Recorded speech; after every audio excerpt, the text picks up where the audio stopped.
Halo semuanya, balik lagi di channel Kasur Hitam. Nah, kemarin-kemarin tuh gue udah bahas tentang Parasite versi live action Jepangnya. Nah, sekarang gue mau nyeritain gimana jadinya kalau Parasite tuh ada di negara Korea. Yaudahlah, gak usah basa-basi lagi. Sini gue ceritain series Netflix yang judulnya Parasite The Grey.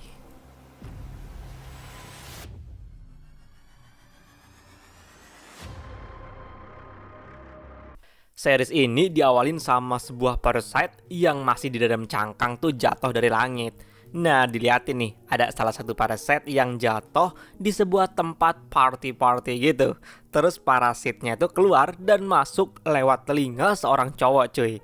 Si parasit itu pun berhasil ngambil alih badan si cowok dan mulai ngerusuh di acara musik ini.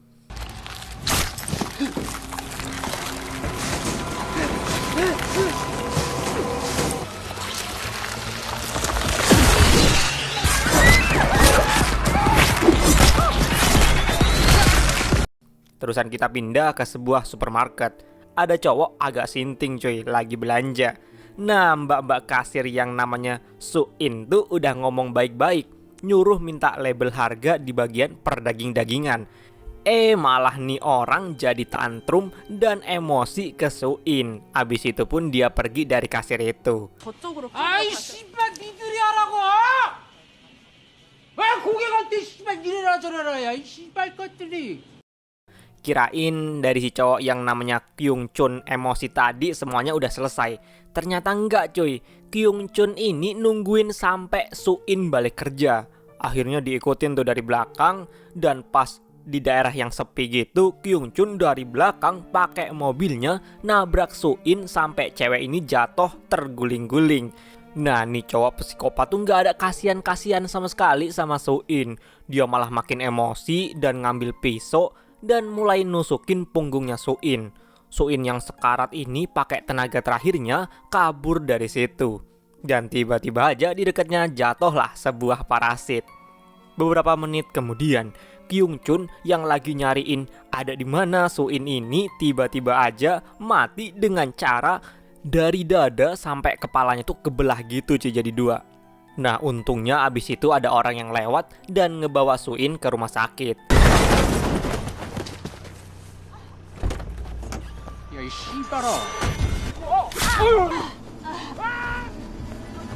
씨발 거 죽인다 내가 오늘. 내가 죽일 거야 씨.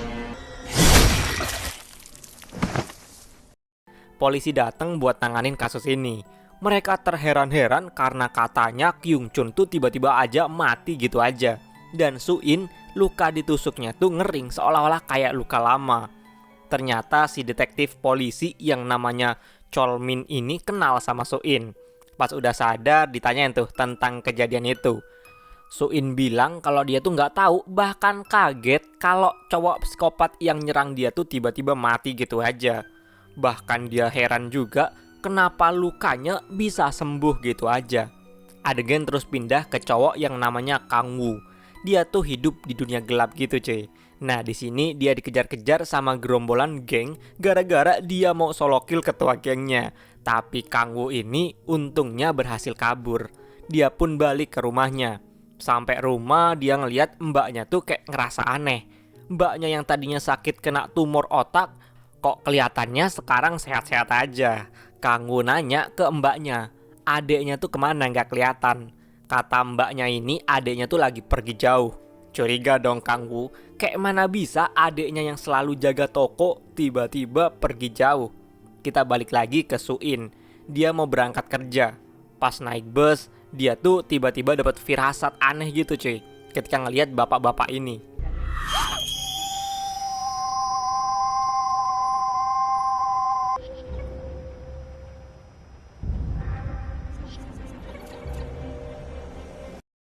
Ya, Suin pun langsung turun. Kita pindah ke seorang cowok polos. Dia diajakin cewek cakep ini buat ke apartemennya. Nih cowok tuh nggak ada curiga-curiga sama sekali sama cewek ini. Dia dibawa ke tempat sepi kayak gitulah. Pokoknya di sebuah apartemen terbengkalai. Dikiranya cowok ini tuh dia mau diajakin yang enak-enak. Tapi sampai sana, lah ternyata cewek itu tuh seorang parasit. Dan dia mau ngejadiin cowok ini makan malamnya cuy. Tapi ini semua gagal gara-gara tempat ini digerebek sama aparat yang udah lama ngintai apartemen ini. Semua parasit yang ada di situ tuh pada dibunuhin satu persatu. Nah, ada satu parasit yang kabur. Dia ngedeket ke mobil van punyanya aparat karena dia ngerasain ada sebangsanya yang dikurung di dalam situ. Aparat tuh akhirnya berhasil nemuin dia, tapi parasit satu ini pun berhasil kabur. Ternyata parasit yang ada di mobil itu tuh digunain sama aparat buat ngedeteksi keberadaan parasit-parasit lain. Makanya itu, tempat permukbangan para parasit ini berhasil ditemuin sama para polisi. Pas dicek lebih dalam lagi, mereka terkaget-kaget karena ngeliat pasokan daging manusia yang tersimpan di freezer kayak gini cuy. Di gedung itu juga ada simbol aneh yang diduga itu tuh simbol perkumpulan para parasit.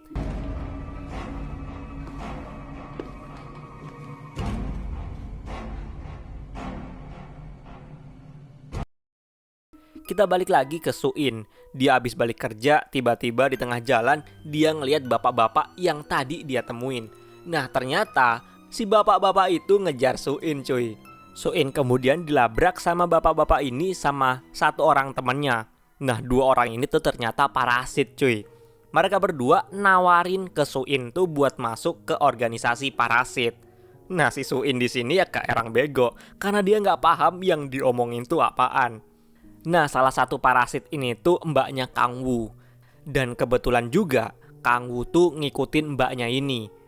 Mereka mau nyerang Suin, tapi tiba-tiba aja dari muka Suin muncul kayak tentakel parasit gitu. Dan kepribadian Suin ini pun berubah kayak bukan Suin. Karena udah ngonfirmasi kalau Suin ini sejenis kayak mereka, dua parasit ini pun ngasih brosur buat join ke organisasi. Dan dua parasit itu pun pergi. Tiba-tiba pas lagi ngintip, Kang Wu ketahuan dan diinterogasi. 지금부터 내가 하는 말 잘 들어. 너는 내가 하라는 대로 하지 않으면 내가 반드시 널 찾아내 죽인다.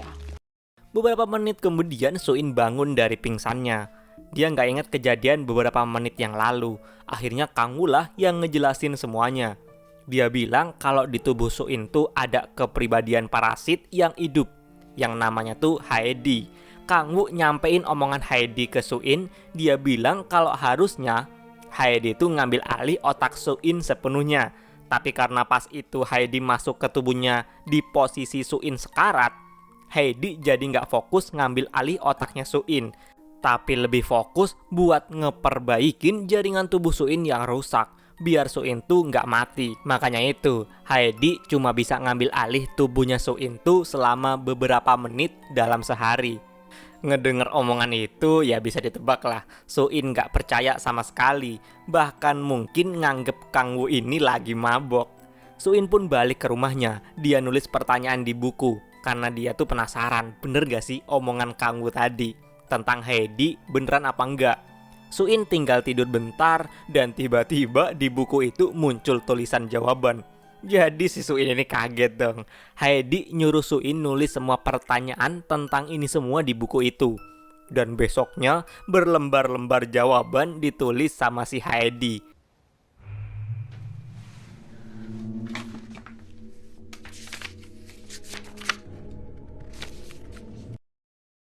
Pemerintah akhirnya ngebentuk sebuah pasukan khusus buat ngebasmi para parasit. Namanya tuh pasukan The Grey. Buat masuk ke pasukan ini tuh haruslah dicek dulu lewat X-ray. Kemungkinan ada enggaknya parasit yang nyamar di situ. Nah, The Grey ini dipimpin sama cewek yang namanya Jun. Nah, Jun kemudian ngejelasin tentang semua yang dia tahu tentang parasit ini.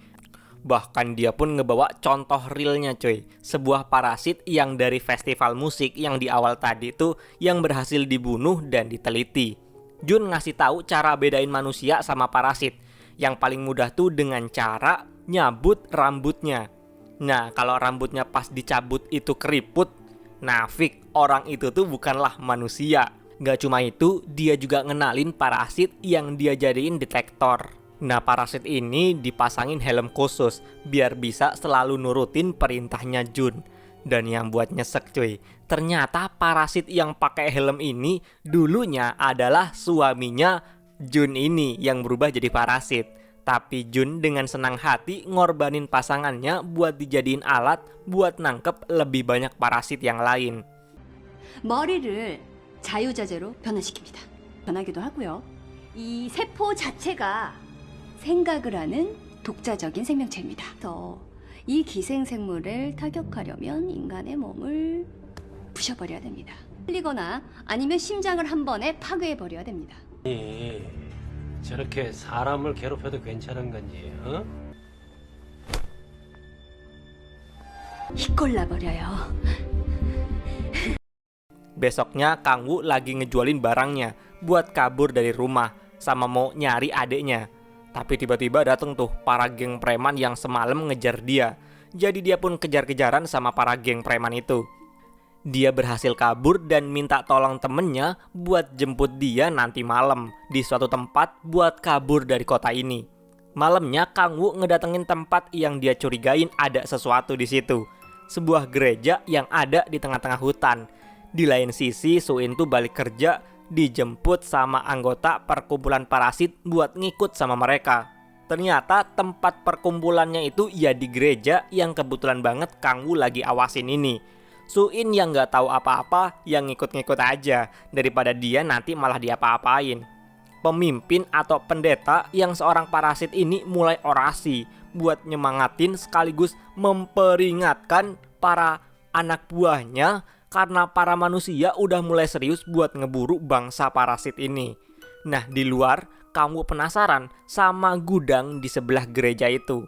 Pas dia masuk, begitu terkejutnya karena di situ isinya banyak mayat manusia yang tergantung dan bisa disimpulin gudang ini tuh ternyata tempat pasokan makanan para parasit ini.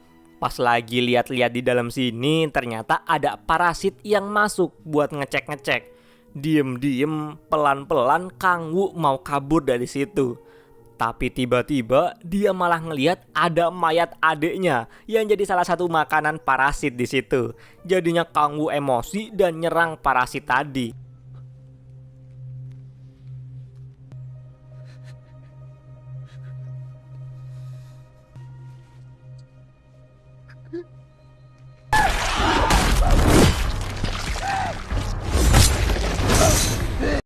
Tapi yang gak ngefek cuy, malahan si Kang Woo ini jadi ketahuan. Bahkan parasit yang ada di gereja sekarang pada ngejar Kang Woo yang berani-beraninya nyusup ke markas mereka. Ternyata gak cuma itu aja, dateng masalah lagi. Preman-preman yang tadi itu tuh berhasil nemuin Kang Woo. Ya tapi masalah preman ini mah udah gak penting lagi, karena si preman ini auto dibantai-bantai sama parasit yang ngejar Kang Woo. Kang Woo lanjut kabur. Dia ketemu lagi sama Suin. Mereka berdua akhirnya kabur bareng dari tempat ini dan menuju ke mobil temennya Kang Woo yang tadi udah janjian. Jadi ternyata temennya yang udah dipercaya banget sama Kang Woo ini malah jadi pengkhianat. Dialah yang ngasih tahu lokasi Kang Woo ke preman-preman tadi. Datang lagi masalah cuy. Parasit yang di sana tuh ada yang ngejar. Bahkan si parasit ini bisa terbang. Heidi langsung ngambil alih tubuh Suin. Dan di atas mobil, Suin sama parasit terbang ini pun duel. Karena mobilnya udah gak bisa dikendaliin, akhirnya mobil ini tuh hampir aja masuk ke jurang. Heidi pun duel di jalan.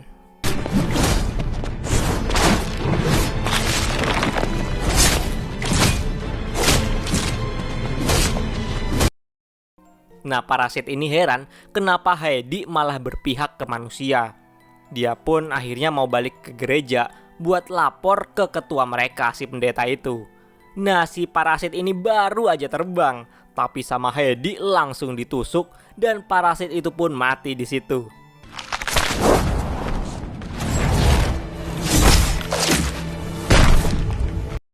Nah, kita balik lagi ke Kang Woo yang hampir jatuh. Untungnya dia berhasil ditolong sama Heidi. Jadi Heidi nggak bisa terus-terusan ngambil alih tubuh Suin. Karena dalam sehari itu ada limitnya cuy. Cuma beberapa menit aja.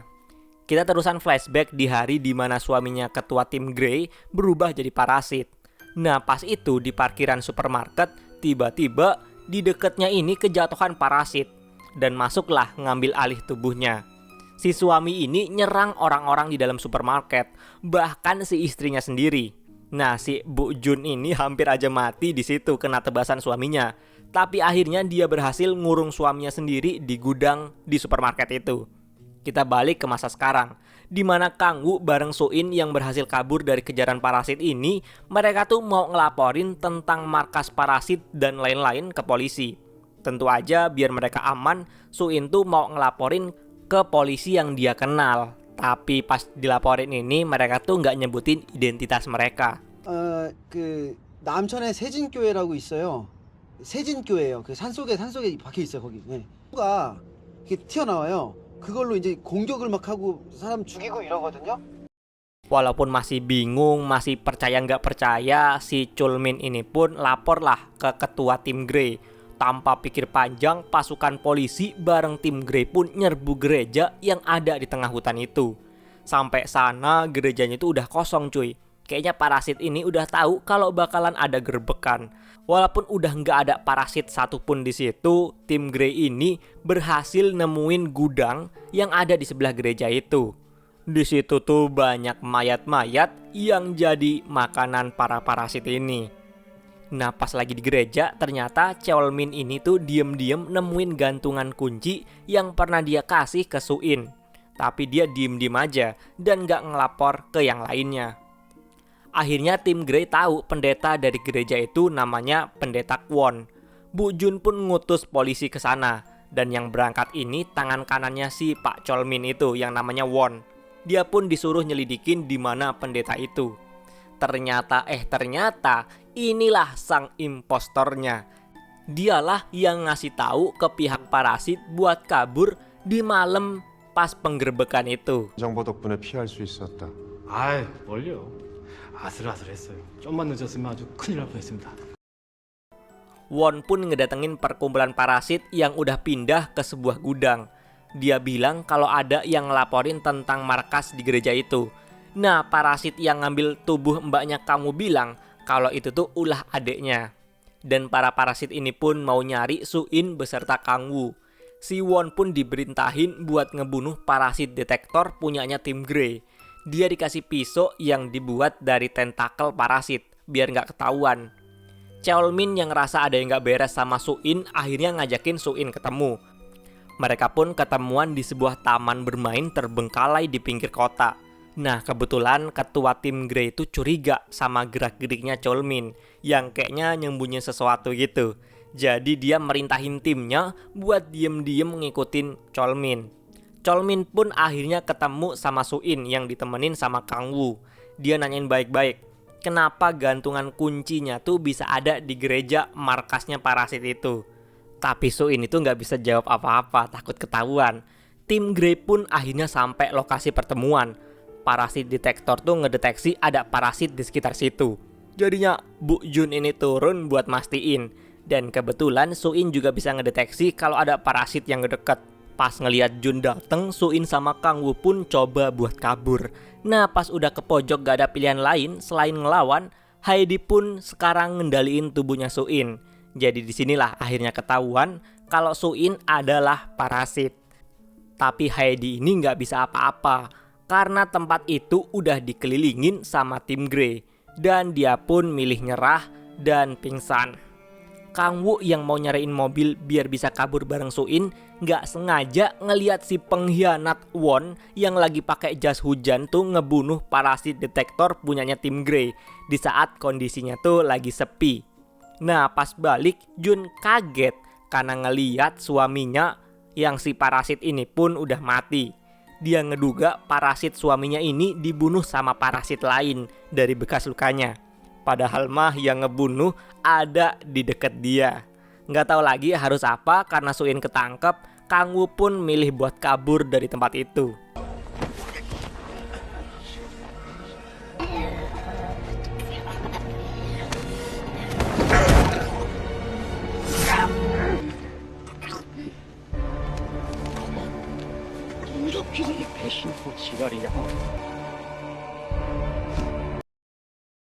Dan kita bakal lanjutin ke part kedua.